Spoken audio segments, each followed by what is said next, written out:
Hi,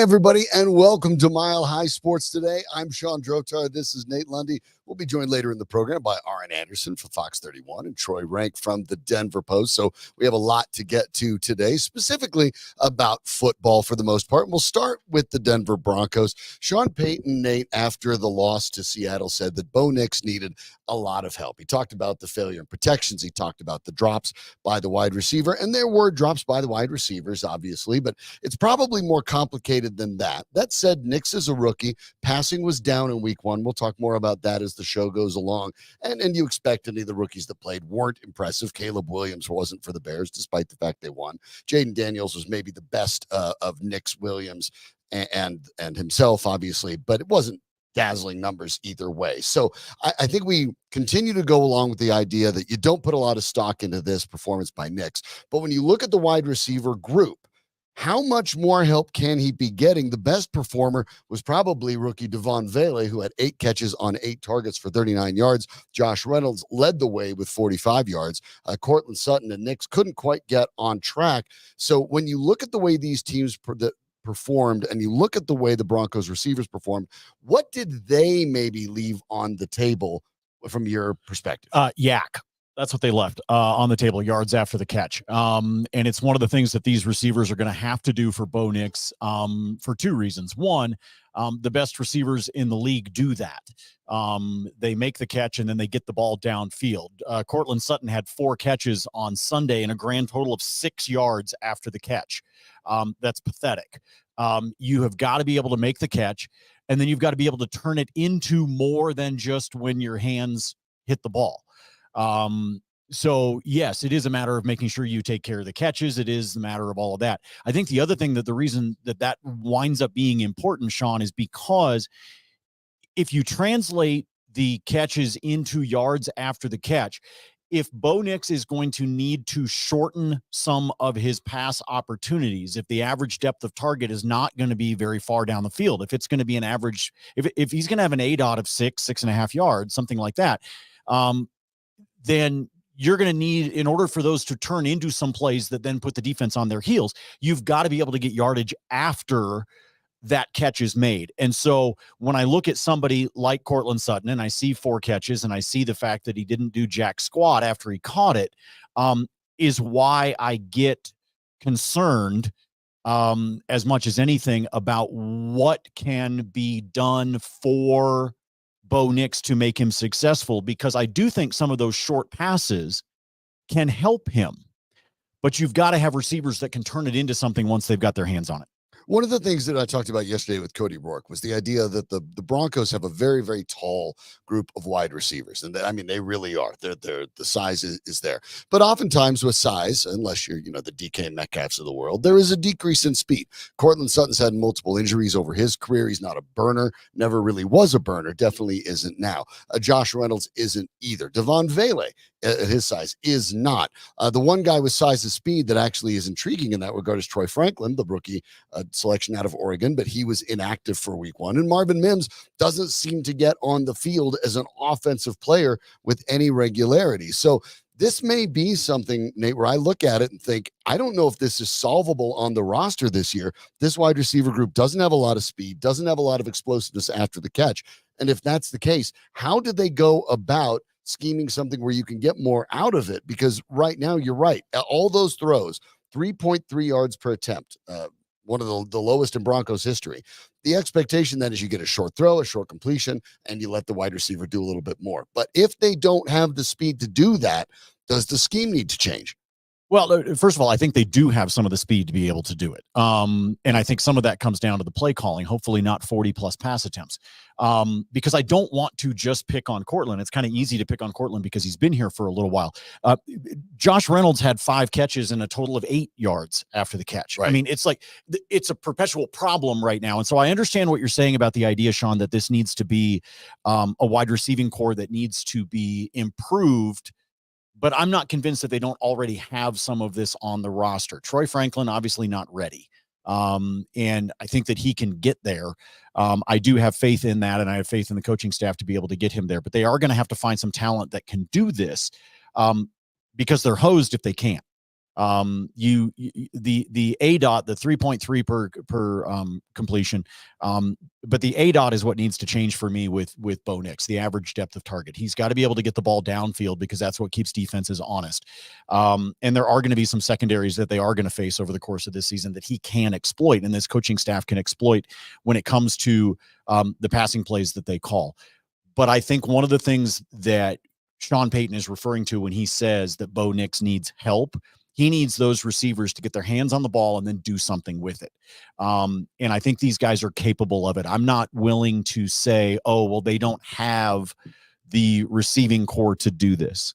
I actually believe that they do have some guys that can do this.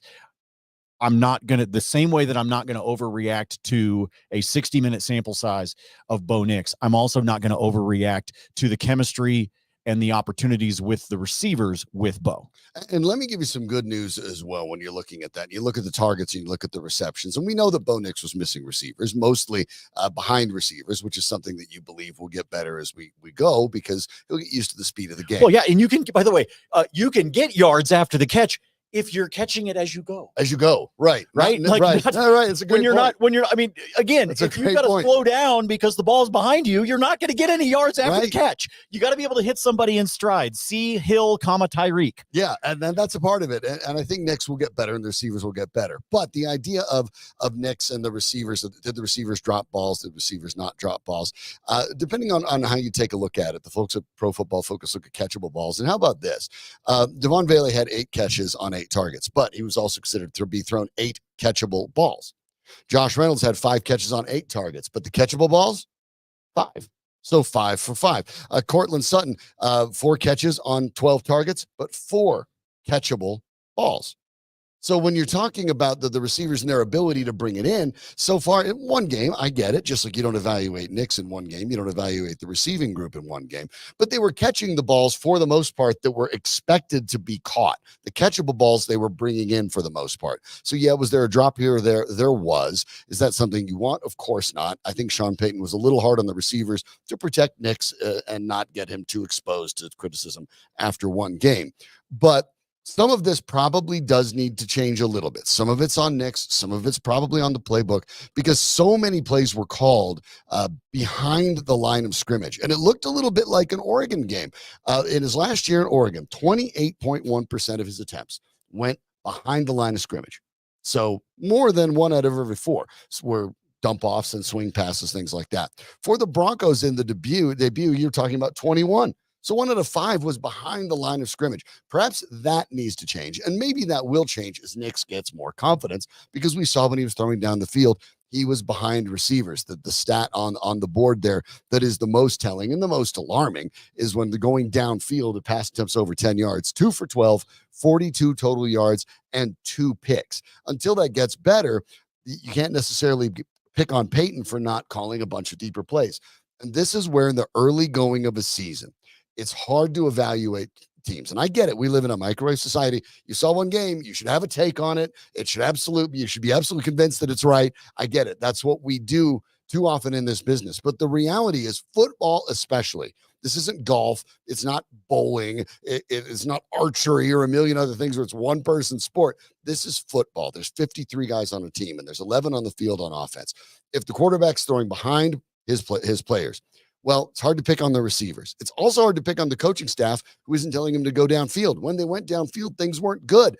It's a little bit of everything. The offensive line needs to be better. The running game needs to be better. Nix needs to be better. The receivers need to be a little bit better as well. And the play caller, Sean Payton, needs to be better too. But it becomes very difficult to slice and dice it and say, this is definitely the offensive line fault, or definitely the receiver's fault, or definitely the quarterback's fault, because these things all work together and you can't call the plays you want to play when they're not all working at once. Yeah. And the other thing that the receivers need to do to be able to help him out is they've got to be able to figure out how to get some separation. When you're sitting at, I think Player Profiler had it at about 1.3, 1.4 yards of separation, which, by the way, just to kind of give you the overall window, that is 40th in the league over the course of 4.5 feet. Yeah, that's 40th in the league over the course of the first week. So those kinds of things are going to change. So I think some of it is also making sure that you get a little bit of separation. And that is where the two things marry together. That's where you can take the play of the receivers and actually talk about the fact that Bo was throwing it behind him, right? Because if you're going to get the separation, the last damn thing you want to do is ruin that separation by throwing it behind the guy. Right. So, I mean, some of this is just logical, and I understand that, and I know you folks understand it too. But a lot of these things go hand in hand, but there are things that this receiving core, despite the fact that they do not have an elite wide receiver, there are things that this receiving core can do to help him. And to me, some of that yards after the catch, part of the reason that I keep harping on that yak total that came out of the first week and why I think it's important is because TJ Watt is going to be breathing down Bo Nix's neck. And it's going to mean he's going to have to get rid of the ball quickly. If TJ Watt comes rolling in off the right side of the line, Bo's got to be ready to get rid of that ball. And there's going to have to be some plays that are designed for him to do that. And then you've got to hope that those receivers can turn that into something so that you are not facing 3rd and 8, so that you are up against a 3rd and 2, you're up against a 3rd and 3, and you can try to take advantage of McLaughlin, Estime, and even Javonte Williams. Broncos ran play action at just about 1 out of every 4 plays, just over 25% on Sunday. Move them around. I would suggest that maybe you do a little bit more of that, a little bit more pre-snap movement, a little bit more play action. Now, play action is a risk because if someone like Watt sniffs it out, he's at your quarterback faster. Nix has to get rid of it even faster. But you've got to give these guys something else to look at. I think too often in the game against the Seahawks, it was pretty evident that the Broncos weren't running well, and then they basically gave up on the run.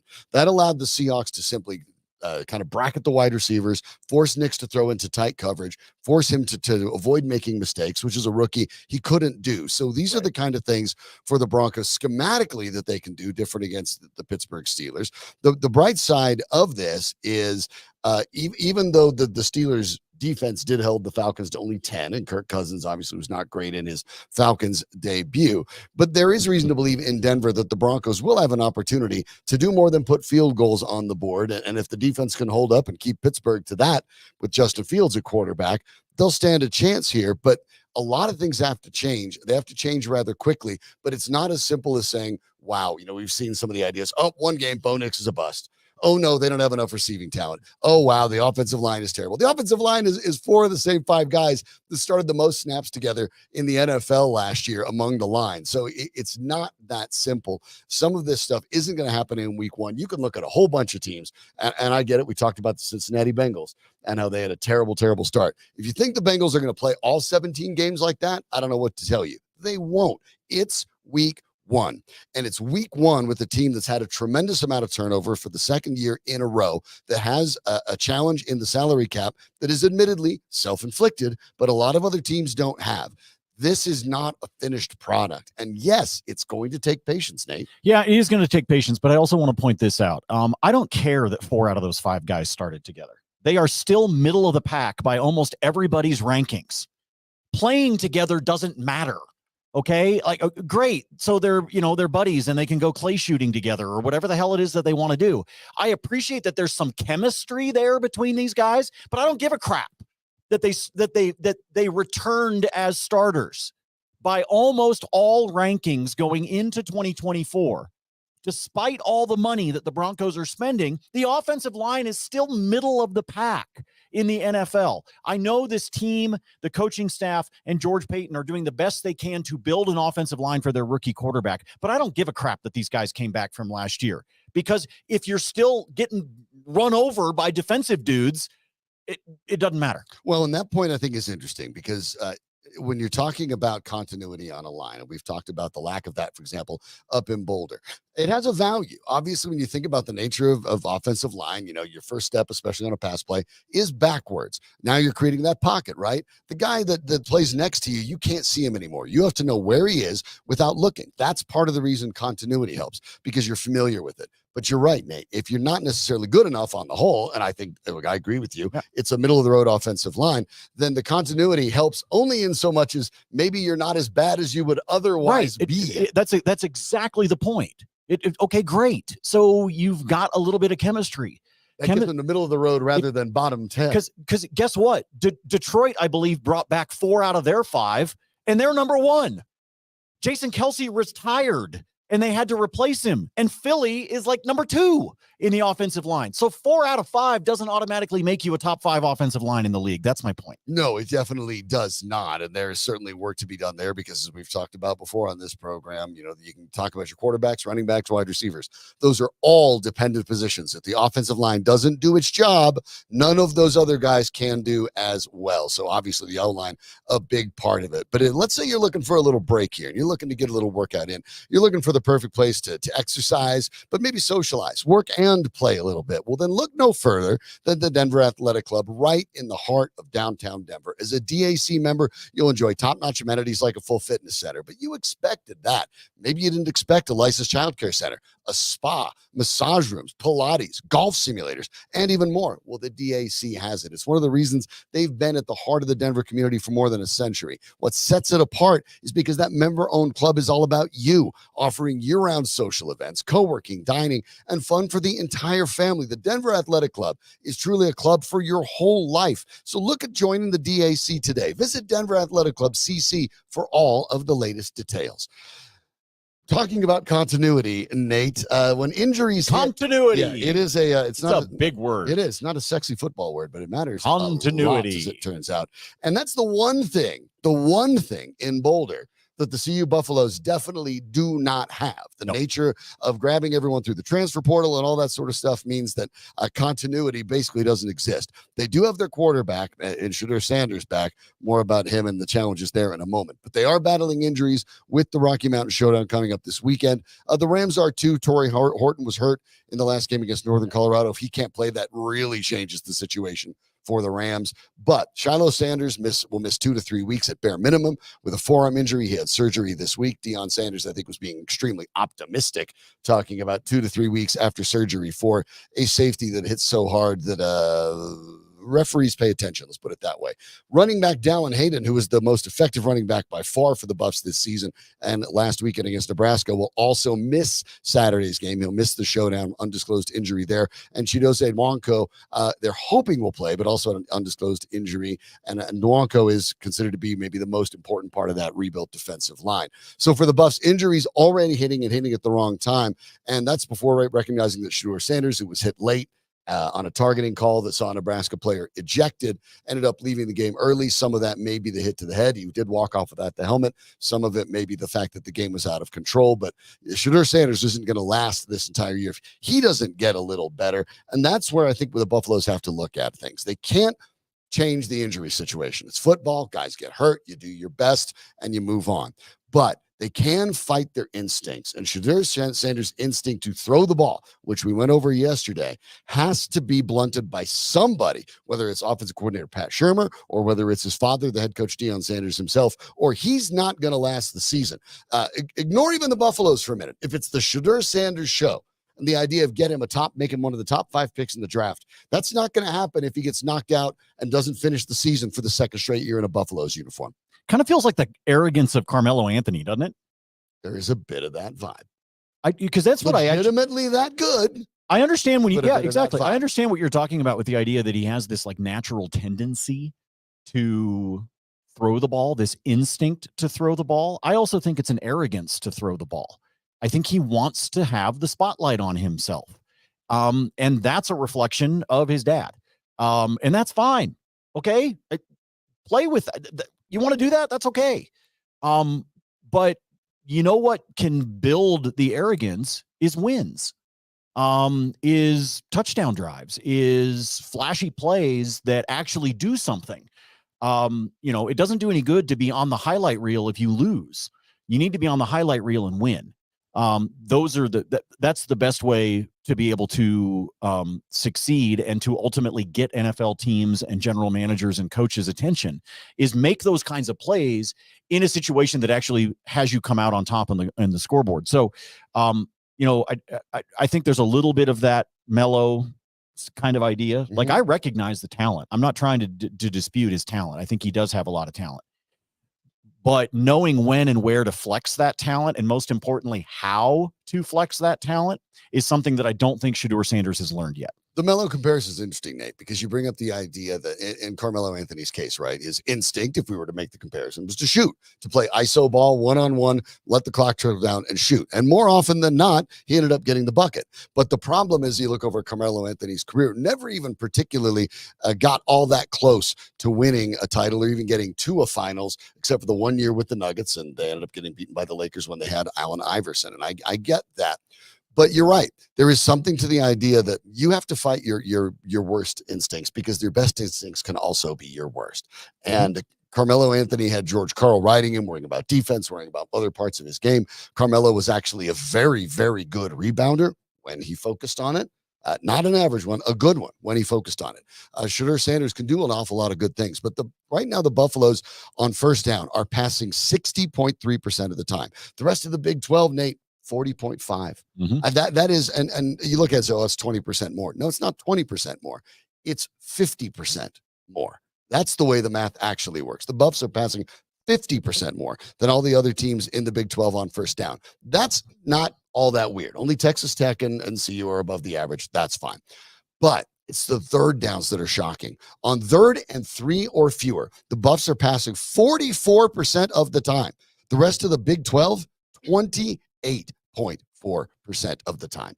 That tells you what teams are interested in playing power football and what teams are not. Yeah, you need to be able to run the ball in the Big 12. I mean, that was what we talked about right after the North Dakota State game. And Elo talked about it on the post game that we did from number 38 with the Locked On Postcast. We talked about it, right after that game was done, right here on this show. And everybody has talked about it. We're not special here. Everybody has said you got to figure out how to be able to run the ball, but you also need to be able to stop the run, because that is what the Big 12 does. And that's one of the things that you see when you see the difference in the play calling. I think it's also indicative not just of what Shedeur Sanders needs to be cognizant of when he's out there in the huddle and when he's calling plays, but it's also a recognition of what that defense needs to be able to do. This is a bit of an indictment on what CU's been doing from a play calling standpoint, but it's also a giant red flag on what you need to be doing defensively. Yeah, and defensively, what it does for the Buffaloes is it makes them predictable. Yes. That's the problem too. I don't care how good you are with Travis Hunter or Jimmy Horn or Shepard or Wester or whatever. But when you're predictable, you're predictable. And teams have decided to just sag off the Buffs and realize they're not really going to run the football. They're going to throw it on any down because Shedeur Sanders wants to do it that way. They may very well get away from that with that against the Rams. Entirely possible, especially if the Rams don't have Horton. Yeah, I can see that. At the same time, it's not going to play when you get into the Big 12, and you're not going to get 6 wins that way. So this team has to be less predictable, and that means they have to find a way to go ahead and get the running game going. Now they have Hayden out in this game. So how do you invest in that? Do you go with a guy like Offerdahl and you continue to just try to bang him into the wall, or do you try to get a little more creative on your running scheme? That is, if you decide to do that at all and just don't go 80-20 pass. Yeah. I mean, that's the problem is I don't know. They might do that. Well, yeah. And they might get away with it. And that's and that's the crappy part too, is because, Sean, if they do get away from it, or if they do get away with it, excuse me, and they find some success with it as they take on the Rams this weekend, then I get worried that they start to roll into Baylor and UCF and the rest of these teams that are waiting here in the month of September, thinking they can keep doing it. You go all Cliff Kingsbury and just chuck it all the time. Ooh, this will be fun. You got to find a way to keep yourself from falling into that trap. And if I'm being honest, based on some of the talent and things that CU has, I think this weekend is an opportunity for them to go, okay, I don't want to make it seem like I'm trying to turn the Rams into a guinea pig, but they need to try some things before they get into conference play. I think is what I'm trying to say. I want to see them try to do some things in certain situations this weekend in this game in Fort Collins and try to be able to say, okay, this is something that we believe we can have success with, and take that forward into conference play. Yeah, and that's a good way of putting it, because you're right. You're not trying to knock the Rams in any way, shape, or form and say they're not good enough. I think they actually can absolutely they could win this game. They can win this game. I was more concerned about it in the earlier part of the first 2 weeks of the year. I was concerned more about that until we saw it, because the Rams have been off to kind of a clunky start. The Texas game, not necessarily their responsibility. You took the money to get thumped, and that's exactly what happened. But they didn't look good in that. And no, even though they get the win over Northern Colorado, they didn't look good in that. And Orton's hurt. So, this is in many ways, not to give it back to Shedeur Sanders, but as Sanders talked about, this is in many ways the Rams Super Bowl. It is. You're going to get their best shot, even if they have a bad year, but they knock off the Buffaloes in Fort Collins. It'll be something to hang their hat on. But you are right. In this case, the Buffaloes might be able to do a couple things. They can start generating good habits and developing good habits, or they might be able to succeed despite the fact they're not doing the right things, and then develop bad habits. And that is just as likely an outcome. So it will be fascinating to see how much leverage Deion Sanders and Pat Shurmur choose to use, for lack of a better term, over Shedeur Sanders, or are they just going to let Shedeur be Shedeur? You're going to let Shedeur cook. Didn't work for the Broncos, didn't work for Russell Wilson. It may not work for Shedeur Sanders, at least not in the way that he seems to think. Yeah, and again, we come back to one of the things we harped on the first 2 days of the show this week. The coaching staff, and in particular Deion Sanders, needs to stop being about the talk and show it on the field, and needs to translate that into telling these players what they need to be able to do. It's not just enough to say, be better. Right. You're a coach. You're supposed to be coaching them in how to be better. You're supposed to be teaching them. And whether you're doing that or your coordinators are doing that, I don't care. I don't care who it is that's doing it. But you need to make sure that that's happening, because it's not enough to just sit there at the desk or at the podium and say, oh, these guys got to be better. Okay, how? Right. I remember famously, I've talked about this a few times. I remember when Blake Bortles was in Jacksonville and was struggling. And he at one point said in a post-game presser something to the effect of, we need to, we need to improve, but I'm not sure how. I'm paraphrasing, but he essentially said that. And a lot of people took that opportunity to point fingers at him.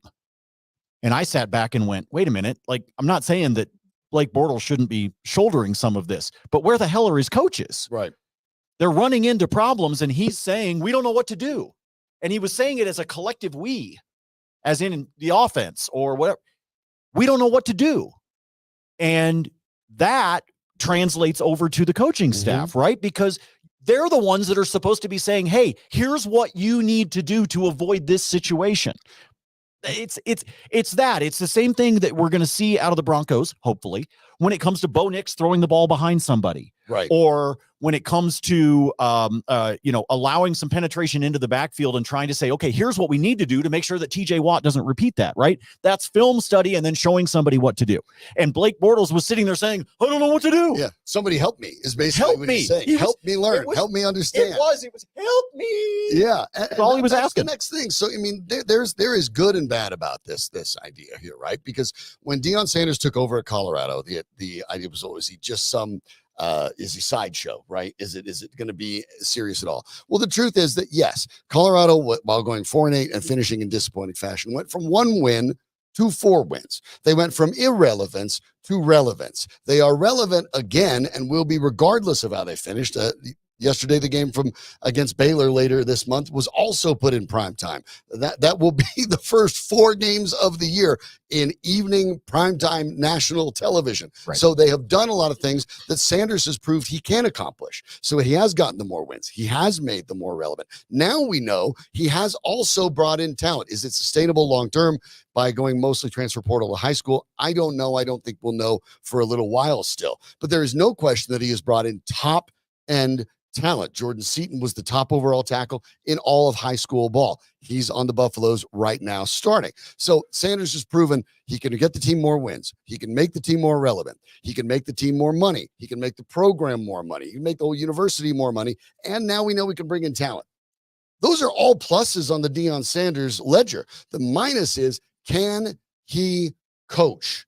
And that has as much to do with Deion Sanders coaching as it does the people he hires, because the people he hires represent him. They are an extension of the coach. I get it. Nick Saban didn't call plays on offense or defense at the end of his career either. Yeah. But whoever was calling the plays, that was an extension of Saban, what he wanted. And if they did poorly, it reflected on the man in charge. Deion Sanders is the same way. This is the last hurdle for Deion Sanders to go from being a curiosity to a legitimate coach in the major college football scenes. So in this case, this is possible for him. And this is, instead of a challenge, an opportunity to prove with your own son that you can coach, you can control, you can adjust, you can run the program, not the players running it for you. So if I was Deion Sanders, that's the way I'd be looking at it. Flex the muscle, show that you're coaching, do it by enabling Pat Shurmur, letting him do what he needs to do, whatever that is, but go forward in that regard. That's what the Buffs need to do, and they need to start if they're going to win the Rocky Mountain Showdown on Saturday. Without question. Well said. Well, for the Denver Broncos, they look to get things going. 0-1 on the season. Not a shock, but they sure would like to beat Pittsburgh in their home opener. I know one Nate Lundy would like it because he's going to be in the stands with his season tickets. So we'll have an opportunity to talk about that with our friend from Fox 31, Arran Andersen, in a moment. BYB Bare Knuckle returns to Denver, Colorado, Saturday, September 21st, for the long-awaited rematch of the 2023 Bare Knuckle Boxing Hall of Fame Fight of the Year in one of the greatest bare knuckle battles to ever take place in the Trigon. As former BYB lightweight champion, Mark the Shark Irwin looks to regain his title against the man who took it from him, Julio Tenori.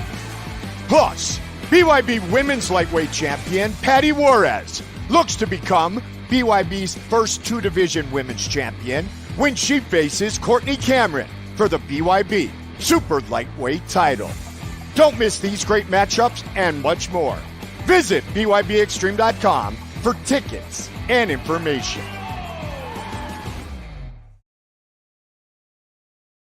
Welcome back to the program, and welcome to the program, our friend from Fox 31. You can catch him there and as the host of Colorado Sports Night on KWGN Channel 2, Arran Andersen. Now, Arran, thanks for joining us today. Appreciate it. As the Broncos move on from their season opening loss to Seattle, a game in which they lost by 6 points. The line, by the time the game started in Vegas, was the Broncos and 6-point difference. So it proves those people in Vegas don't build those $1 billion casinos by pure luck. But now they have an opportunity to bounce back against Pittsburgh. That part of this is interesting. What did you see from the Broncos in week one that you thought they could build on? And what did you see that you think they need to get rid of as quickly as possible? Well, I saw a football team that was playing the first game of the season. And I think it's easy to point to Bo Nix and say, well, it was an uneven performance. There were missed passes, misreads, there were mistakes. But I think generally you could probably say that for a lot of the players on every phase of this football team. And the takeaways that I had, is you got a young quarterback who I don't think he didn't at any point in that game, he never gave me the feeling that the moment was too big for him. Did he execute as well as I think we all would have liked? No. But I think that's saying something for a young man who was making his NFL debut at Lumen Field, which is one of the loudest stadiums on planet Earth. I listened to you guys in the last half hour, and Nate hit it on the head. There's a lot of people on this football team that have to play better around them. Receivers have to have separation. They've got to make plays. The offensive line has got to be better. The defense has got to buckle down to start the third quarter. My goodness, we've seen it's a reoccurring theme where this unit defensively plays well in the first half, and it just seems like it's asleep at the wheel when that third quarter begins. Special teams, I thought, played excellent. Those would be the concerns, and I think those are probably obvious to everybody. I think in Nix's case, especially, Arran, and pardon for interrupting there, the idea that the moment wasn't too big for him. I agree with that. It didn't look too big for him. He really got going late, especially. It would have been interesting if the Broncos could have gotten a stop to just see what they would have done with about a minute left and an opportunity to tie or win the game.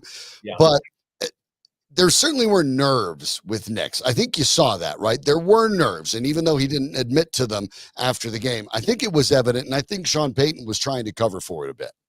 Yeah, I don't think there's any doubt about that. And the other thing that to me, when you watch that first quarter in particular, I was blown away by the speed of that Seahawk defense. I mean, it's not the Legion of Doom, but I don't remember many plays where they had guys miss tackles. I mean, they were on top of it. They were flying to the football. And the last time you and I spoke, Sean, was during the Packers scrimmage day there at Dove Valley. And it just seemed to me that was the first team for the Packers. It seemed to me that the speed that we saw on Sunday was faster, if that makes sense, than what we saw on that Friday way back in the preseason. You're watching a quarterback learn on the fly. And there were several plays, both of those interceptions, it appeared that people were open. Courtland Sutton certainly in the corner of the end zone, and he was open, but Nix was late. And I think a lot of that is just the residue of the speed of the game. And you're watching a young man literally learn on the fly. He was thrown into the frying pan in the fire, that old analogy. And yeah, there were nerves, but I thought he played better as the game went on. And particularly when I know the Seahawks were in the prevent defense, he drives the team down, but it just felt like the flow at that point in the game was better for him. The decision-making got better for him. And I wonder if he's asked today about that point in time, whether he got used to the speed of the game, where maybe as you look back in the first three quarters, it kind of overwhelmed him a bit. And I think further evidence to that fact is the idea that when Nix was missing guys, he was missing behind them. He was late. He was late on delivery. He was missing behind. Those are all indicators that the speed of the game was an adjustment that he hadn't quite adjusted to. And quite frankly, for Broncos fans, that's something to be positive about, because that will just come with time. He'll get used to the speed, and that isn't entirely unexpected. You brought up special teams. That was something the Broncos have been trying to fix for a long time. In this case, special teams, really, I went back in my notes when I looked at the game a second time and didn't really have anything significant to nitpick. I thought they were really good in general. I thought there was good both in coverage, both in kicking, in punting, field goal attempts. All of it was really good. That's nice to know in the back pocket that seems to be for the Broncos a strength. But you were going to get to the point of some of the things that they need to move on from. Some of it is the defensive adjustments at halftime. What else do you see they needed to get better if they're going to beat Pittsburgh this week? Well, they've got to commit to running the football, and it's easier said than done. But let's take a look at Jim Harbaugh, whose modus operandi, wherever he is to beat you up front on either side of the football.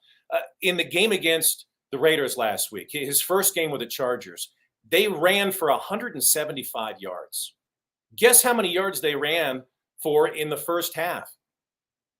25, which tells you they stuck with it. It wasn't successful, but they didn't get away from what they needed to do. And eventually they wore the Raiders down, and they won that game in the second half because they were committed to running the football. If you watch those first few series of this game in Seattle, the Broncos were committed to running the football, and I thought they did a relatively good job. There was the slip by Javonte Williams, I believe it was on second down, that could have gone for a touchdown as they got the ball right away off that Alex Singleton interception. And that may have changed a little bit in terms of how the game flowed had he not fallen down, had they picked up a first down. I felt like that's one of the positives. You've got a group up front in Ben Powers and Mike McGlinchey. Those are two guys who are run-first linemen. That's what they do best. I know that this unit did not play as well as they would have liked, certainly not in pass protection. But if you can run the football, it's going to set up the play action. It's going to take some of the load off of your young quarterback.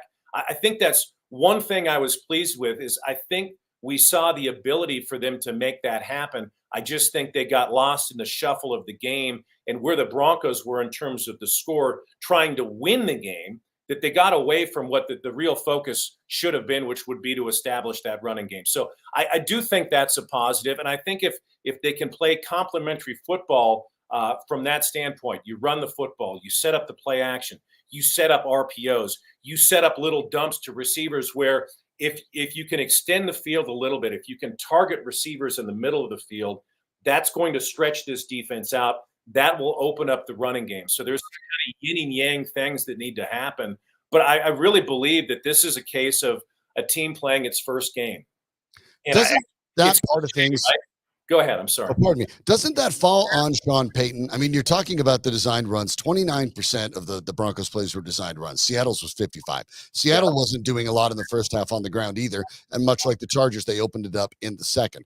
The Broncos don't seem under Sean Payton to be as invested in the running game. When they don't get early dividends, they tend to get away from it. And since Sean Payton's calling the plays, that's kind of up to him. That's one of the things where I look at where all the parts of the Broncos need to get better. Some of it, I think, has to do with their head coach, who at this point in his career, I guess I'm a little surprised that he doesn't know better that you have to invest in that running game, even when it's not paying off in the early going, like you saw the Chargers do, like you saw Seattle do. These are the kind of things that under Payton, he hasn't seemingly been willing to do, even though week in and week out, he talks about running the ball more. Yeah, and I don't know. I can't remember which game it was last year, but I believe it was 5 or 6 games into the season. He admitted that he has not been as committed as he needed to be as a coach to running the football. And look, this is a guy who had the benefit of a quarterback named Drew Brees, who could bail you out of situations in New Orleans. And maybe you can kind of chalk last year up to a little rust. Peyton had been out of the game. He'd been working in the broadcast booth. Maybe you give him that benefit of the doubt, saying, okay, he's kind of falling back on old habits. You have a rookie quarterback. And in week 1, in his first NFL start, you ask him to throw the football 42 times.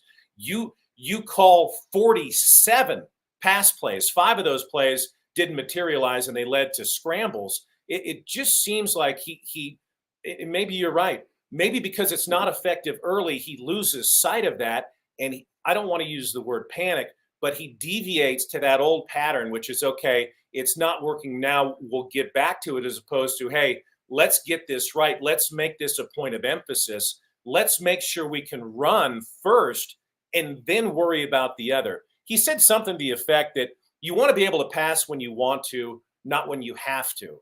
And the have to is what we saw last week in the game against Seattle. I think moving forward, you certainly hope to see a situation where the run game can be more established, where, again, you're passing where you want to and not when you're forced to. Yeah, it's easy to forget that coming out of halftime, the Broncos had the lead, but almost in the way they called the plays, you didn't think they had the lead. They didn't really seem interested in getting their defense rest and extending drives and having more, long drives and plays, runnings that eat the clock and get their defense a little bit of a break.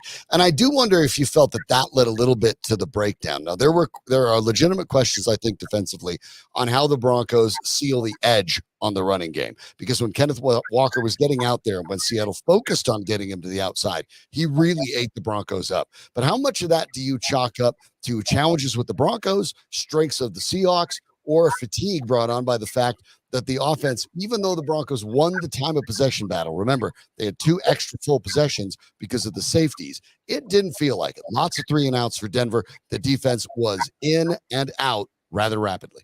Yeah, my first thought was that the team, they looked tired. That unit did look tired during that span where the Seahawks ran off 17 consecutive points that were unanswered.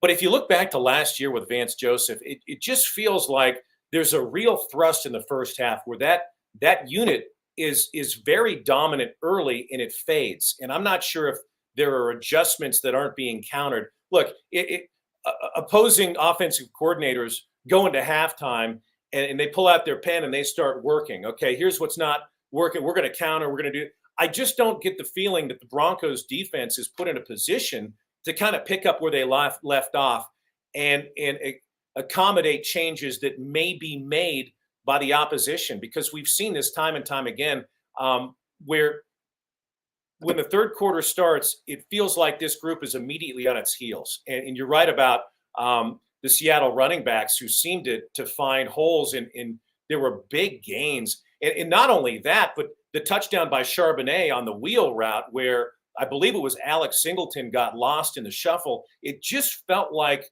the defense somehow lost its way. And boom, you look up at the scoreboard and you go from being up 13-9 to halftime to being down 13 points in the blink of an eye. And it's alarming because, as I said, I don't think this is specific to just this year. I think it goes back to last year as well.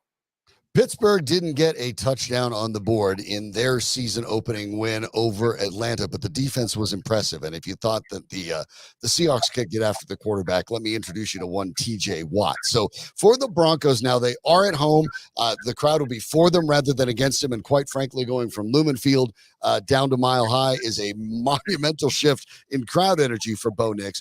But for the Broncos in this game, based on what you saw, does Pittsburgh, behind Justin Fields at quarterback, he's expected to start, look like a more dangerous opponent than the Seahawks, and why? Well, absolutely, they look more dangerous because I don't know where Seattle is going to rank when it's all said and done. And when it comes to defense, they look darn good on Sunday in week 1, right? But we know where the Steelers are going to be. This is going to be a top 5 unit. And Watt and those guys are going to lay the wood. This is a group that gets after the quarterback. And if you cannot run the football, you are in trouble because they're going to get to you. Last week, the Broncos line allowed the most pressures in the league. It was near 45%. That number could jump up to 60, 65 if they can't take some of the pressure off of their young quarterback and run the football. At least it doesn't have to be 150 yards, but the threat needs to be there. Offensively, I think that Justin Fields presents a bigger threat to the Denver Broncos than Russell Wilson does, certainly if Russell Wilson is hobbled by that calf. Let's not forget that last year in Chicago, granted, the Bears had better talent at the skill positions than I believe the Steelers do. Last year, Fields threw for 335 yards, ran for another 50 yards, and had his best game throwing the football with 4 touchdowns. I think they're going to have to work to keep this kid in the pocket, and they're going to have to mind their P's and Q's because while he did not show the ability to score touchdowns or drives that resulted in touchdowns, there were 6 drives that resulted in scores. And I don't know, the odds makers list this thing, the over-under on Sunday at like 36.5, I believe, unless the line has shifted. 18 points, I think, on Sunday is going to be enough to win this game. So the Broncos defense is going to have its work cut out for them, as will that offensive line, keeping TJ Watt and those defenders out of Bo Nix's face. It will be a big game for the Broncos, of course, if they want to maintain at least the illusion of keeping themselves in the wild card hunt. Obviously, we talk about those Vegas lines. The over-under on the Broncos wins for this year started at 5.5, so playoffs not expected, and we certainly don't expect it here. But if the Broncos wish to try to get themselves in a position where they can believe it, knowing that the Chargers will probably be 2-0, they take on the Panthers next week.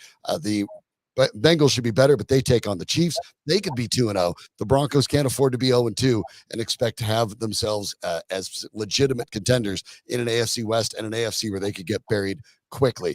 He is Arran Andersen for Fox 31, also the host of Colorado Sports Night every weeknight at 11 p.m. on KWG and Channel 2. The idea of the nightly sports magazine, Arran, that is a dying breed, but it's still really special in a town that's as sports crazy as Denver. Well, we're thrilled that we work for an outfit that invests in sports, and we feel that there's enough content on a nightly basis to keep people entertained. And what a great time of year this is. You guys were talking about the CU Buffs and Colorado State Rams who are going to butt heads in Fort Collins come Saturday.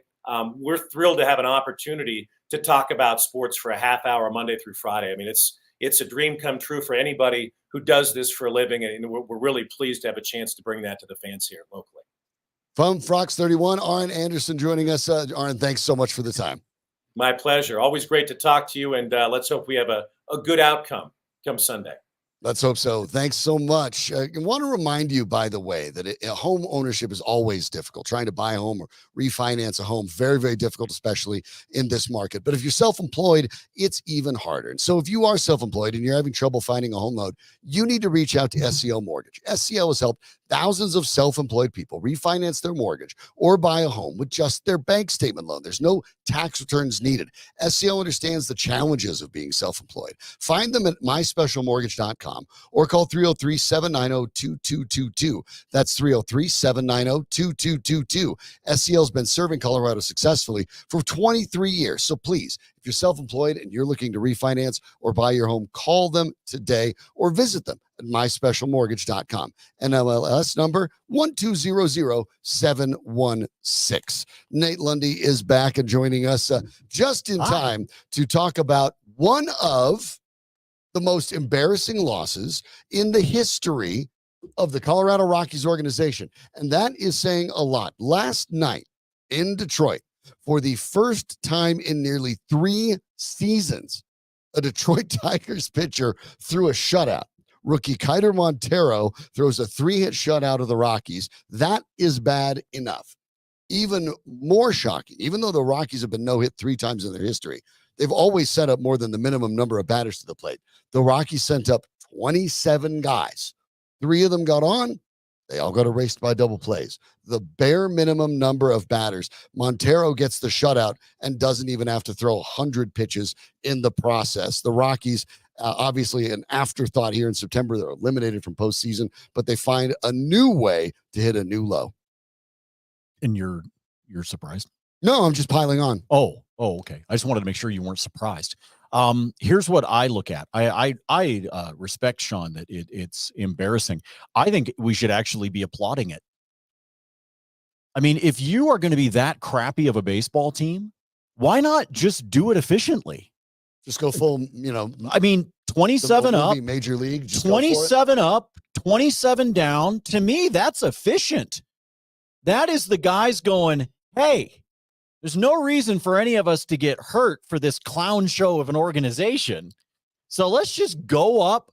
And if anybody gets on base, they're over there doing this, right? Like little signal, right? And it ends like this. And what that means is hit into a double play because we don't want to be here. That's what I think's happening. I think we need to be applauding the efficiency with which they are getting in and out of games so that nobody gets hurt and we can hurry up and end this bleep show. First time in history, right? 27 up, 27 back. I mean, if you're going to suck, be really good at it. Ryan McMahon had a single in the 2nd. Ezekiel Tovar had one in the 7th, and Aaron Schunk had a single in the 8th. All 3 were erased on double plays. I will counter your efficiency take by the fact that the Rockies pitching isn't good enough to do that. Bradley Blaylock started. If you're not recognizing Bradley Blaylock, he could be in the room you're sitting in right now, and you probably still wouldn't recognize Bradley Blaylock or Tanner Gordon, by the way, who last night was a TBA for whoever the Rockies would start. It will turn out to be Tanner Gordon today, who is okay. Hasn't won this year yet. But Blaylock is 1-3 with a 5.87, 4 innings pitched, gives up 4 earned runs, 5 walks in the 4 innings. That's a good way to lose. This is how you lose 11-0. But at least in this case, Anthony Molina comes in. He's even worse. 6 earned runs in 1 2/3. Then Lawrence Vodnik and Hill finish it off. They at least efficiently get through 2 1/3 and give up only 1 hit and no earned runs. That's why they're so good. The back end of the bullpen, at least getting the job done. But you can't even pick on the pitching in this because you would have lost 1-0. Yeah, but it doesn't matter. That's the best part. 11-0. If the pitching is going to stink, then get yourself with the fielding. Right. So it's like you're sitting back and you're like, well, we got to stand out here, and you're like counting blades of grass. You're having a conversation with some fan in the left field stands because you just don't care, right? It's like a bunch of 5-year-olds playing soccer out at gates. They're looking for just grasshoppers, running around, staring at their feet. And then, so if you're going to do that, if you're going to have to spend some time out in the field, well, then hurry it along at the plate. I'm telling you, applaud this Rockies team for being efficient. 27 up, 27 down. Let's get this ish over with and go home. Well, the Rockies, they are now winning at a 372 clip, which is awful. They need to win at a 294 clip to finish 5-12 and not set a new franchise record for losses, but they have to finish 9-8 to avoid finishing with 100 losses for the 2nd time ever and the 2nd season in a row. Folks, let me just explain 100. That is not happening. They are going to lose 100 games again. I told you this back in February. We've been talking Nothing's about this forever. changed. Yeah, nothing lost team. The only bad part to this is that the White Sox are going to outsuck them. That's the only bad part about this. The White Sox have lost 113 games. They're currently down, as I speak, 3-0 to Cleveland, who has 2 on with nobody out in the third. So this one's going to get out of hand on the south side of Chicago.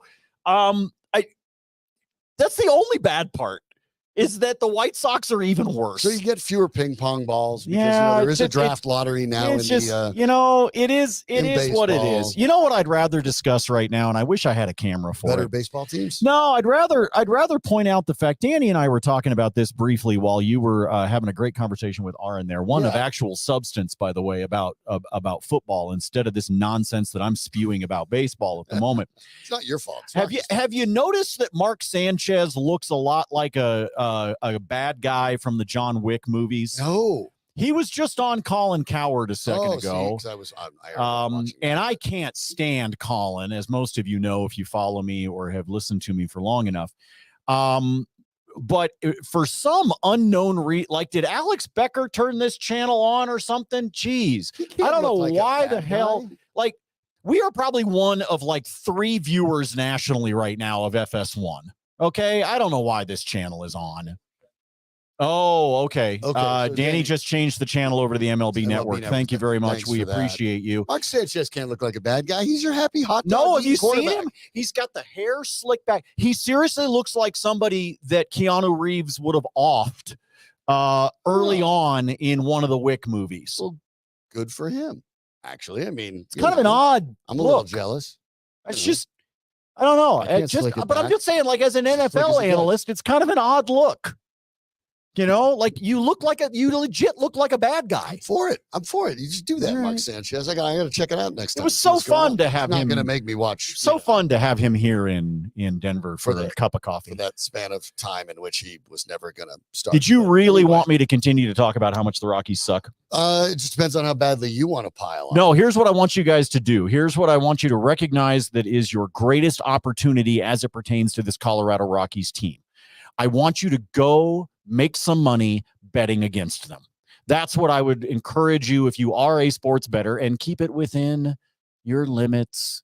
Always gamble responsibly. You know that I am tongue firmly planted in cheek here when I say this. But the only redeeming quality right now about the team at 20th and Blake is the opportunity, if you are a baseball bettor like I am, to be able to take advantage of the putrid nature of this team and to go out and find a way to make it a profitable opportunity for you if you are so inclined from a betting standpoint. Other than that, there is nothing about this team that has any redeeming qualities whatsoever. The only advantage this team has right now is that they are still sitting on a 3-game series against the Cubs at home. And I invite everyone to come to Wrigley West for the games, which are this weekend? The Cubs are second in the NL Central. Yes. They're 8.5 behind the Brewers. But welcome to Wrigley West. Right. That is what Coors Field is going to be this weekend, and rightfully so. And it's going to put money in the Monfort's pocket. But guess what, folks? There ain't jack squat you can do about it. So you might as well let the Cubs fans have fun and be able to root on Happ and company and Suzuki and all of those guys that are actually trying to do something toward the postseason. Yep. And let's hope that it continues to be an efficient game, because between the pitch clock and the Rockies' ability to get out consistently, remember, this is a team that had 30 strikeouts over the course of 2 games and still managed to win both of them. It's going to be an absolute beautiful display of futility this weekend at 20th and Blake. Go Cubs. In case you were curious about how it's going to go for the Rockies in those final 17 games, like I said, they have to go 5-12 to go ahead and avoid the worst season they've ever had. 6 of the 17, more than a third of their remaining games are against the Dodgers. Yeah. Let me tell you how that's going to go. The Dodgers, who were looking at that 4.5-game lead over the Padres and trying to compete with the Phillies for the top spot in the National League, they've got to be looking at their schedule, just rubbing their hands together like Mr. Burns in The Simpsons. Just excellent. I mean, it's going to be right as there. As far as I'm concerned, let Arran Andersen pitch. Who cares? Yeah. Doesn't really matter. 27 up, 27 down. You lose amazing. 11-0. That's amazing. That is spectacularly efficient, and I applaud the roster for pulling it off. Just embarrassing for the Rockies. Obviously, you're talking about a disastrous year and without a lot of hope going forward. Chris Bryant is still on the roster. Obviously, they'll have to make decisions regarding that. But injuries, players that it's a mismatched roster, that some of it's young, some of it's not. It's a really tough fit. And the Rockies, unfortunately, unless they start looking for outside the organization influence, anything, this is going to happen again and again and again. Oddly, the Montforts, who, of course, made their money in meatpacking and have done so very, very well and have done very well with the Rockies, what they're really bad at is baseball. What they're really good at is real estate. Coors Field is still gorgeous. Coors Field is the third oldest stadium in the National League. Look it up. That sounds insane, but it's true. Wrigley Field, Dodger Stadium, Coors Field. It's better than it's ever been. The experience is great. They've done a nice job with the new building across Coors Field that they built in McGregor Square. The Montforts are good at real estate. Now they need to hire some people who are good at baseball, and those people aren't in the Rockies organization, and that includes ownership. They've got to look outside, or they'll keep making these exact same mistakes. And for fans, you're thinking about hoping the Rockies stay interesting until Broncos season. They were done in May, folks, and it's going to happen again this year. You'd have more luck right now, Sean, having a baseball conversation with a dead raccoon on the side of the road. I might try that. You might as well just just have a conversation with some roadkill, and you'll get the same kind of response that you do from sitting here bitching about the team at 20th and Blake. Yeah, obviously. Go out, folks. Like I said, if you are so inclined and you enjoy sports betting, here's your chance. Bet against them. Bet against them. Maybe occasionally look at somebody like Tovar or Tolia, or somebody that actually is a bright spot on this team to get a hit. But other than that, who cares? Who cares? Because, Dick's not listening. He doesn't want to. And he doesn't have to, because he's printing money. Yep. That's the challenge. Still printing money. He's printing money, and more power to him. You know what? Lost team. If I were making all kinds of money and I didn't have to actually put in an effort, that's a great gift. Yeah, you talk about it as being that's the damn lottery. Wrigley West. It feels very much like that, but it feels like it will be. It's this week. Is it this weekend? It is. Friday, okay. Saturday, Sunday. It will be Wrigley West. It feels like Wrigley West so much in for all the decades the Cubs fans kept going into Wrigley Field because it's gorgeous and fun and watching bad. And I hope baseball. Every Rockies fan has made a fortune selling their tickets to Cubs fans. Yeah, that would be the thing. Just go ahead and sell it off to the Cubs fans. They'll pay. They want to see their team. We want to see the team get a win. They're making playoff contention. Let them enjoy. Why don't you make some money off of the Rockies for a change? They've been making enough off of you. Yeah, I think that is legitimately what to expect. All right, let me switch gears and actually talk about something nice here. One of our sponsors, our friends at the Colorado Luxury Home Team and the Key Real Estate Group. Folks, if you're paying attention out there are some of the mortgage companies and such that are starting to offer those rates that are down in the fives, and you've got some opportunity to be able to take advantage, maybe to get a little bit ahead of the market. We know that we wind up seeing things happen after the first of the year or things like that. And so maybe you're sitting back here we are in September, and you might be saying, all right, you know what? I want to wait with what we're thinking about doing with buying or selling or an investment. We decided that we wanted to be able to wait. We're going to wait until after the first of the year. Well, here's the thing. If you wait until after the first of the year, you may set yourself up for a higher level of competition and those kinds of things that can make it that much more difficult and might actually offset any drop in the rate that winds up happening between now and then. All of a sudden, you're back into that competitive market again. If you want to try to get a feel for what's happening in the market, I want you to reach out to our friends Dave and Mark at the Colorado Luxury Home Team. They're part of Key Real Estate Group, and that's where you find them, by the way, online, keyrealestategroup.com. Reach out to Dave and Mark. Let them help you. They have spent 25 years in the same offices, which means they know the market. They have watched the ups and downs. They have ridden the highs and lows. They've seen the demand. They have also seen the rates as they have continued to fluctuate, and they know how to be able to help you and your family. And most importantly, they are focused on exactly what your needs are. They're not going to try to force you into something that doesn't make sense. They're going to talk to you and understand, and they're going to find the right property for you.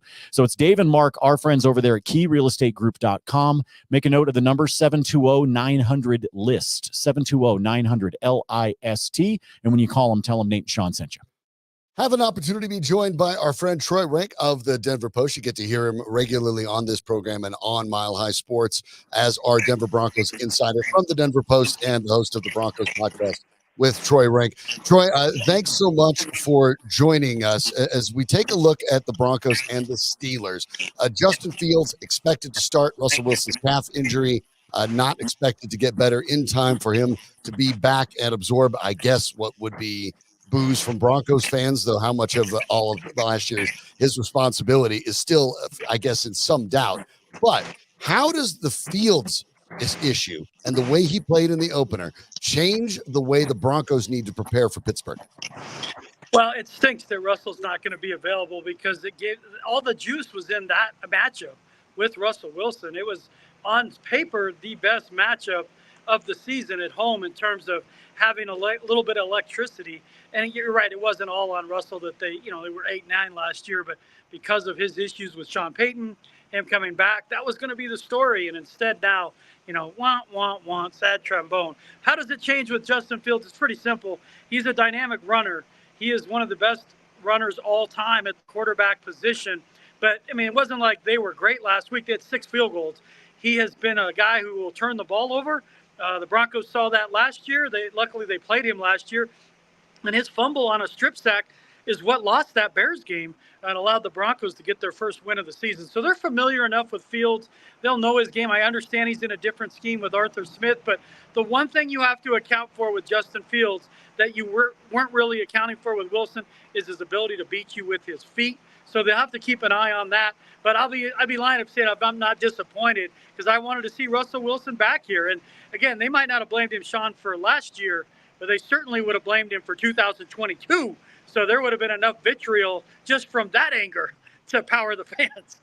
Well, and Troy, I actually agree with you because part of the reason that I wanted to see Russell Wilson under center for the Steelers was because I thought it was going to amp up Empower Field even more. I thought that it was going to provide an incredible amount of energy from the fan base. I know I would have been one of those people yelling this upcoming Sunday, and not so much in terms of pointing that vitriol towards the Steelers, but I felt like that was something that this Broncos defense and even the Broncos offense would be able to play off of that emotion. Yeah, especially a team that's young. You talk about, Nate, their 2 depth chart is a lot of guys that are rookies in their second year, and that still has that collegiate feel to them. So when you get a crowd that's going nuts, they feel that energy. There's no question. Veterans have been through everything, so they kind of tune stuff out. Young players don't. They feel that energy, and I think it would have given them a bump, frankly. And it's no easy win. They're an underdog in this game, but the reason I think they got to play with some urgency, and again, I'm picking them to win 6 games, so it's not that big a deal to me in the bigger picture. But if this team honestly believes they're going to make some noise this year, they almost have to win this game. They're going to be a huge underdog at Tampa Bay, and I assume they're going to be an underdog at the Jets. You could easily see another, last year they were 1-5. You don't want to start 0-4. You just don't want to, and even for Bo Nix, you don't want that. Get the win out of the way, and even 1-4 feels way better than 0-4 for a rookie quarterback who's never won a game. So I'm with you, Nate. They're going to miss that juice. Hopefully Broncos, country brings it. I think we'll see some energy from the crowd just because of Bo Nix's first home game, but it would have been way different if he'd been going head-to-head with Russell Wilson. The Steelers allowed only 226 yards against the Falcons, a team that had Kirk Cousins added, Bijan Robinson, Kyle Pitts, Drake London, enough of enough talent there. You believe they could have made a little bit of noise, and they virtually couldn't do anything against the Steelers defense. What did you see from the Broncos against the Seahawks that makes you think they can do any better than Atlanta did? Yeah, I didn't see a lot. This team is devoid of playmakers at times. You look at their yards after contact, their yak makes me want to gag. They don't break tackles. It's just absolutely, at some point, somebody's got to step up, whether that's Mims, whether that's Dulcich, because Sutton's going to get his, but he had 4 catches on 12 targets. I think we talked about it earlier on Monday, that they got to get the run game going to set up some play action. They got to scheme better. They got to win at the line of scrimmage. It's just a lot of players being a little bit better. When we look at this roster, guys, there's nobody that's just going to jump out offensively, but somebody has to get a bigger role, whether it's Dulcich, whether it's Mims. Somebody has to help Bo Nix, because that's been the issue way back in the spring when people are talking about Nix is how do they score points in the red zone? Because Javonte Williams looks like a backup running back, and they don't have a true number one. So where are those points coming from? I think you got to take a long, hard look at Mims and Dulcich. Troy, let's talk about another Troy. How do we get Franklin on the field and try to get him to have an opportunity to be one of those playmakers? I wouldn't bet on that early, Nate. It's just you saw it all camp. He was sideways with the receivers coach most of camp. He just doesn't know the offense yet, and it's not an indictment of him. So many rookie receivers I've covered, that first year in a lot of ways is a wash because in college they played one position. That's all they had to know. They didn't know anything else. In Peyton's offense, you have to know all three wide receiver spots, and you have to know the offense. And you just see Franklin at times playing slow because he's thinking. And maybe it's a situation, Nate, where eventually in the end of September you make him active and just draw up 5-10 snaps for him where you're going to try to get him 2 to 3 targets. I think they're going to get to that point, frankly, because they need playmakers. And you look at what he can do in terms of creating separation. That's where I keep an eye on it because right now they don't have guys that create separation. Troy Franklin can create separation. And that's actually why I bring it up, Troy, as a follow-up, is because Franklin is a guy coming out of Oregon, and I know it was the Oregon offense, but at the same time, he was a guy that could do the catch and run. He was one that could take a catch and run and turn it into a touchdown at times. And Sean and I were talking about it on the program here about an hour ago. And I said, one of my big complaints about last weekend's game is when you look at Cortland and his 4 catches, 6 yards after the catch, even for as much as we saw out of Vele, he only had 8 yards after the catch. These guys have got to find a way to get their hands on the ball and then get another 4, 5, 6 yards if possible, because that's also ultimately how they're going to avoid having 3rd and 7, 3rd and 8, and be more like a 3rd and 2. Yeah, and part of that is on Nix. Let's be fair here. He's got to hit guys in stride. So when they catch the ball, they're able to turn up. Because if you hit a guy in his belly or to the left, the wrong shoulder, he's getting hit without an ability to turn with his momentum. So some of this was on Nix. He wasn't great. In fact, it had a Tebow-esque feel to it until the 4th quarter. But he'll be better. I'm not worried about one game with Nix against that defense. It's not going to be easier against Pittsburgh, but they play a little more of a vanilla defense compared to what they saw with the Seahawks. But to your point, it's clear. Guys have to break tackles. They got to make plays. And at some point in the NFL, Nate, and you know this, you got to win one-on-ones. And part of winning one-on-ones is breaking tackles and getting yards after catch and being a little slippery. And Franklin does bring that. I just would say, don't hold your breath to see him right away. I would think at the earliest we'd see him, it'd maybe be that Jets game, more likely October, unless he just microwaves his development in learning over these next 2-3 weeks.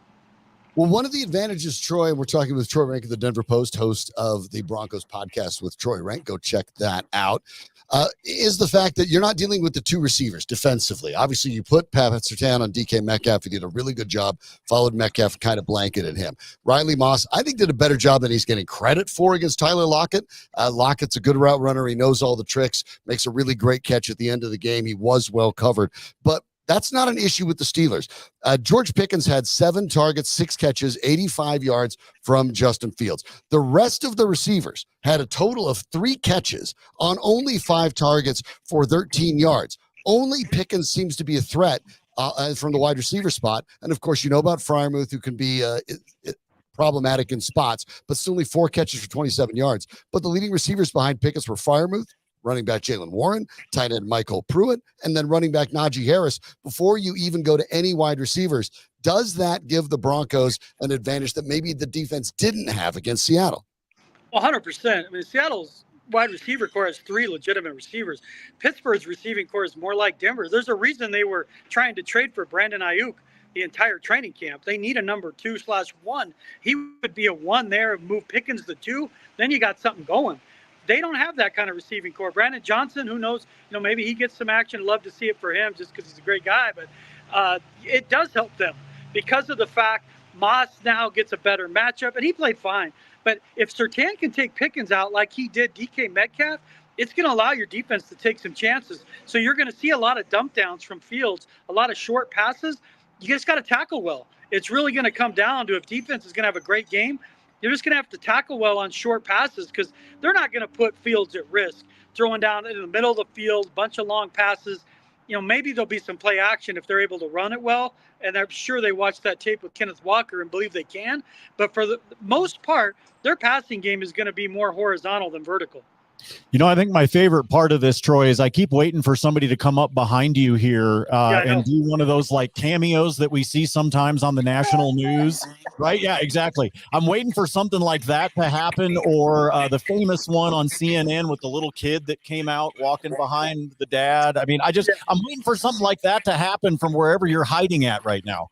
Yeah, I'm up the street from Broncos facility to get on a Wi-Fi. Because it wasn't when I had you guys on earlier, I just could not get any type of reception off just my phone. So I'm stealing off the Schlotzsky's Wi-Fi. Troy Renck is stealing Wi-Fi, everybody. But real quick, I ordered from Schlotzsky's, so I'm technically not. I'm entitled to it because I ordered from them. This is like when you're on a road trip. Yeah. This is like being on a road trip, Troy, and you've got to use the bathroom at the gas station. So you go in there and you buy like a package of peanut butter crackers or something so you don't feel guilty. Yeah. Can I get how much are those Tic Tacs over there? Yeah. I'm throwing a couple of lottery tickets in for the kids. Troy, we'll know a lot more as we get more and more into the week, and we know we'll get a chance to visit with you again on Friday, but we appreciate the surprise opportunity to have you join us here on Hump Day. Thanks. Enjoy your lunch. Enjoy lunch. Yeah, and the Wi-Fi. Thanks, Troy. Oh, we've all been there. We've all been there. It's exactly right. It's like, I'm just picturing him going in there going, how much do I have to buy to get the Wi-Fi password? Right. What if it's just a bag of chips? Do I have to get a whole sandwich? Can I get just a bag of chips? What's a pickle? Because we've all been there, right? Oh, yeah. On the road trip, and you're just like, I gotta buy one peanut butter cup. Yeah, like my bladder is going to explode. I gotta get something. Yeah, and you don't want the big gulp because that's part of the problem. Right, exactly. So you can't get yourself a beverage. Right. You got to figure something out. Now, if it's a road trip with me and my significant other, my much better half, it is I'm buying her sunflower seeds. Okay. Because she's got more of a sunflower seed addiction than most MLB players. Okay. Don't feel like you have to answer, but you bring that up. I mean, is she literally sitting there like a baseball player, just rolling the window down and I always have to get her a cup, and she just she's just sitting there in the passenger seat, and she does them by the handful. Well, that's the only way to actually eat sunflower seeds. So then it's like one at a time. That's weird. So then she kind of looks like a hamster. Yeah. Right. It's just all stuck there in the corner of her cheek. And then and then I'm driving along, I'm like singing along to Chris Stapleton or something. And I just get this. Well, it's just nonstop to the country vibe, doesn't it? Yeah, it kind of does. It kind of fits the country music that I'm usually listening to when I'm driving. But I mean, I can always manage to cover that because I'm doing the sunflower seeds. But I like Troy stopping off at Schlotzsky's so that he can borrow their Wi-Fi. You guys are good. I go get a candy bar or something that I don't need and have to work off later because I'm obviously just sitting in a car. And I'll do the candy bar. Terrible. But if you think I'm not working it off later, that's for sure. Yeah, I'm just enjoying it. That's how it goes, obviously, for the Denver Broncos. Obviously, it's an opportunity to get a win. But the NFL starts its season off with a bang, and we'll discuss some of the records that the NFL put down in Week 1 in a moment. BYB Bare Knuckle returns to Denver, Colorado, Saturday, September 21st, for the long-awaited rematch of the 2023 Bare Knuckle Boxing Hall of Fame Fight of the Year in one of the greatest bare knuckle battles to ever take place in the Trigon. As former BYB lightweight champion, Mark the Shark Irwin looks to regain his title against the man who took it from him, Julio Tenori. Plus, BYB women's lightweight champion Patty Juarez looks to become BYB's first two-division women's champion when she faces Courtney Cameron for the BYB Super Lightweight title. Don't miss these great matchups and much more. Visit BYBExtreme.com for tickets and information.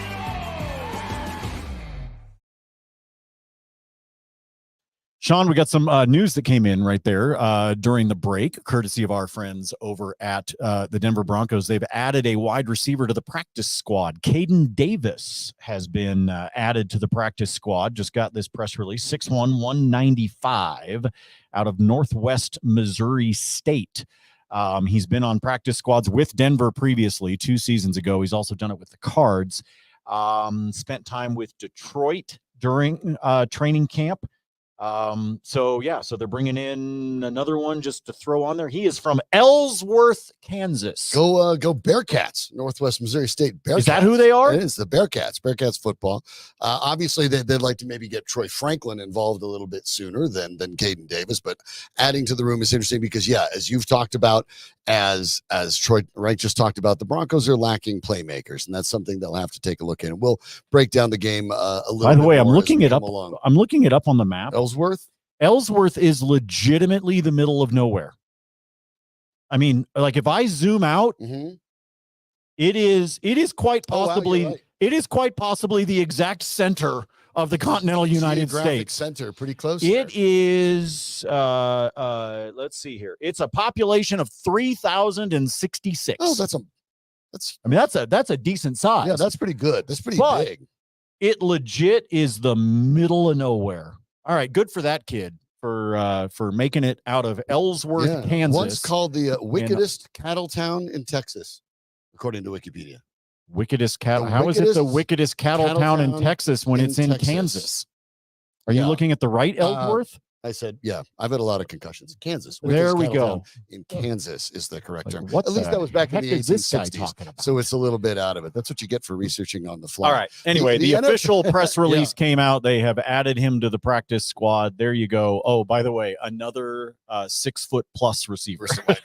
Exactly. Yeah. Troy Franklin needs to get involved, but it's pretty clear that Sean Payton has a type. The NFL has a type, and it is apparently everybody. A record for viewership in the NFL, 21 million per game on average, a new record for the NFL, possibly aided by the fact you had a Thursday game, a Friday game, obviously in Brazil, and then you have Sunday and then Monday, plus the excitement of the opening week of the season and a lot of outstanding matchups, obviously some really compelling matchups, especially on those primetime ones on Thursday, Friday, Sunday, and Monday. It still feels really sort of shocking to me how the NFL manages to continue to grow and grow and grow, but maybe it shouldn't, because what it has is the one thing that virtually every other sport is going for. And we see it in the NBA now with the NBA's attempt to really change things in its luxury tax brackets. One thing the Nuggets are running into. Parity. The NFL has always done a very good job with parity, and so many games in week one show that, again, there are teams that are going to be on the rise. There are teams that if they're run correctly, you can get into the mix. That part's interesting. But the other part that fascinated me was the passing game, Nate. NFL quarterbacks averaged 188 yards a game. That's the lowest and in 17 years. Not the lowest week one average, the lowest average. In 17 years, 188 yards a game. All of a sudden, you look at Bo Nix's total, it doesn't seem that bad. No, exactly. It doesn't, because of what we were seeing, frankly, across the board. But I think, look, there's some of that is going to be led by the fact that you have some RPO quarterbacks now. You have guys that it is not just automatically drop back in the pocket and throw it 8 yards down the field. Gone are guys like Drew Brees and Tom Brady and Peyton Manning and Eli Manning and the guys that were going to just pass it in the pocket and not do and not run some of these RPOs. Look at who the leading quarterbacks are in this league right now. It is guys like Tua. It is guys like CJ Stroud. It is Josh Allen. It is Lamar Jackson. It is Patrick Mahomes. It is guys that want to be able to move the ball around with their feet.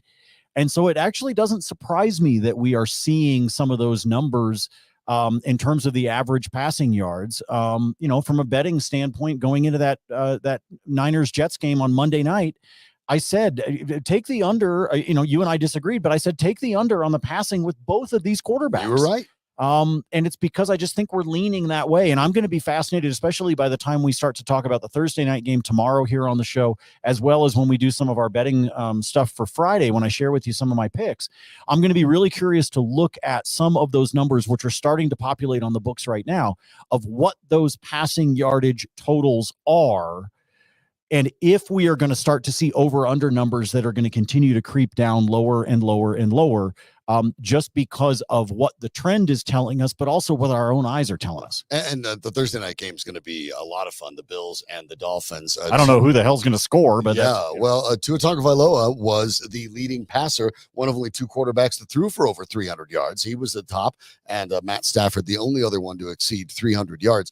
The viewership is also notable, mind you, that Monday Night Football got 20.4 million with that win for the Niners over the Jets. But remember, DirecTV is having an issue, a carriage dispute with Disney, which owns ABC, which owns ESPN. So obviously that took a hit, and the estimate was probably 3 million or more could not watch the game that would have otherwise watched it based on averages, bringing that the NFL probably would have had even better viewership than what it got already. So you're in a really interesting spot. And I think you bring up the point, because you look at that Bills-Dolphins game tomorrow, and we'll dig into it a little bit more, but you have a running quarterback who can pass in Josh Allen. Your textbook takes what the defense gives you. In Tua, you're talking about a guy that has an array of receivers and a more explosive and dynamic offense, and so they use that to move it all around.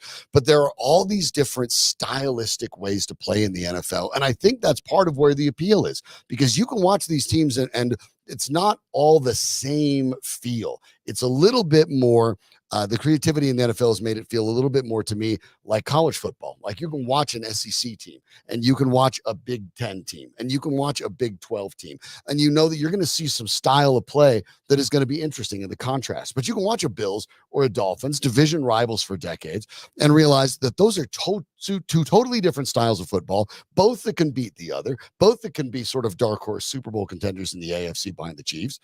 And there are multiple teams with so many different styles of play that it makes it fascinating. Well, and I think one of the things the NFL learned this past weekend when we talk about the viewership numbers is they've learned that they're better off putting a game on Friday night of the weekend than they are having a doubleheader on Monday night. Yeah, absolutely. I mean, I think that's one of the things that they learned is, spread the love.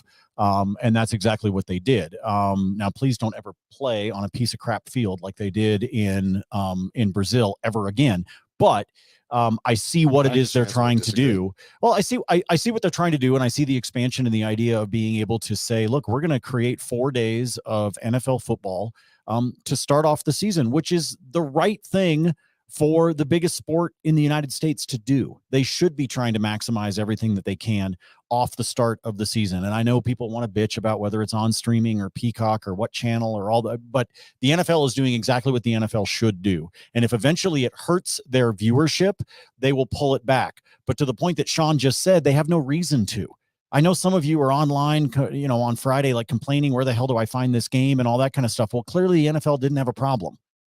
You might not have liked it, but the NFL didn't have a problem because they found the viewers, because their numbers were massive. And I think that that's one of the things that we have seen now is that they can spread out that weekend. They can make a big deal out of it, and turn it into something that translates into viewership and gives them a really nice kickoff to the start of the year. And again, it's the biggest sport in the country. They should be doing it. Yeah. And I find it interesting in my own viewing habits. And I don't know how you are, Nate, but obviously with all these streaming outlets and Peacock and which is NBC, of course, and Paramount Plus, which is CBS, I have actually found myself watching games on that because if you have a fast enough internet connection, you can maybe get a 4K stream or a cleaner stream than you can in your cable package, which is kind of crunched and compressed. And that is interesting as well as we start to move to what it feels like eventually is going to be an all streaming world.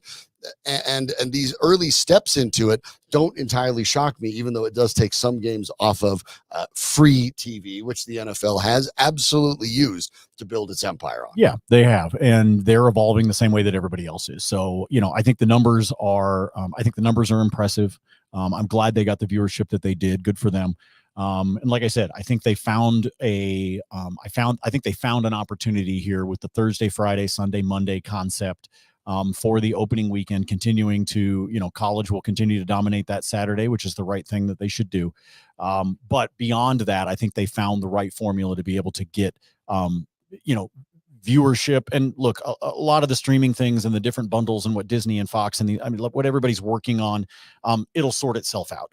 And it will, because all they're doing by bundling this together is, recreating cable. Right. So, they'll eventually get a lot of this stuff figured out, and they'll make sure that fans have access to it. Just like I have faith that between now and the start of the Nuggets season, that Altitude's going to have a lot of this figured out for folks to be able to watch these teams. I have faith. It might be blind faith, but I have faith that they're going to figure it out.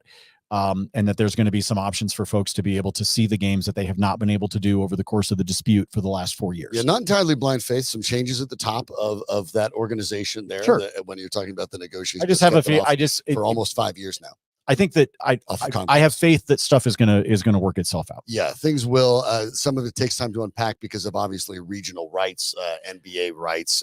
Those things happen. It happens for the NFL. Those of you that are keyboard warriors on social media, please understand you do not understand the legalese that is involved in these contracts that go for years and years and years. The contracts are like that thick, folks. Yeah, it's a lot, but for the most part, you have a chance to see it. And certainly a whole bunch of people got a chance to see the NFL. It's been fun talking about the NFL with you today, the Denver Broncos in particular. Thanks to Arran Andersen from Fox 31 for joining us. Check him out at Colorado Sports Night every night at 11 p.m. on KWN Channel 2. And Troy Renck, the host of the Broncos podcast with Troy Renck. And of course, you can catch him every day at the Denver Post, where he has plied his trade brilliantly for a very, I got to go long sacrifice time. a chicken or something so that Jose Ramirez gets me an RBI in this afternoon baseball game. Nate's going to get back to his bets. We will let you get back to it. Come on, J-Ram. Danny Bailey's the man that makes all of this work. We can't do any of it without throwing my money and away. We can't do any of it without you. We do it for you, and however you get to the show, we really do appreciate it. For Nate Lundy, I'm Sean Drotar. We'll catch you tomorrow right here on Mile High Sports.